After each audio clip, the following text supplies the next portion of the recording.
A Hillsborough County student is spending his spring break preparing for a national STEM festival. The Tampa teen is actually heading to our nation's capital next month to show off his invention. Pretty neat. Fox 13's Ariel Placencia explains how the Middleton High Schooler is now using artificial intelligence to turn thoughts into movements.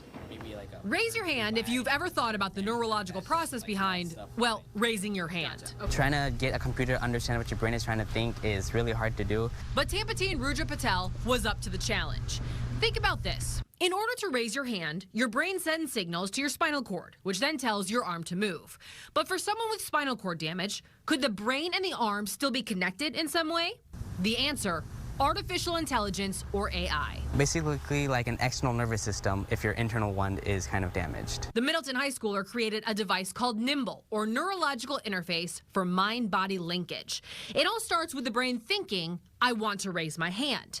This wireless headset captures those electrical signals. Those signals are sent to an AI algorithm that it developed, which is actually able to understand what the brain is trying to think. AI takes those thoughts, interprets them, and then sends a signal to the electrodes. Depending on where you put the electrodes, those muscles would start to be activated. So all your brain has to do is think about raising your hand, and this device will stimulate the muscles to do just that. Having yourself control yourself like through your muscles, but like you're not controlling yourself is like it's a hard feeling to explain unless you like actually try it. But when you try it on your sister, now that makes it a little easier to understand. She put the electrodes on her and I had the headset on myself, and technically I controlled her arm clenching, so that was like really funny. The 17-year-old STEM competition winner is taking his innovation to Washington, D.C. next month for the first ever National STEM Festival. It will celebrate all things science, technology, engineering, and math.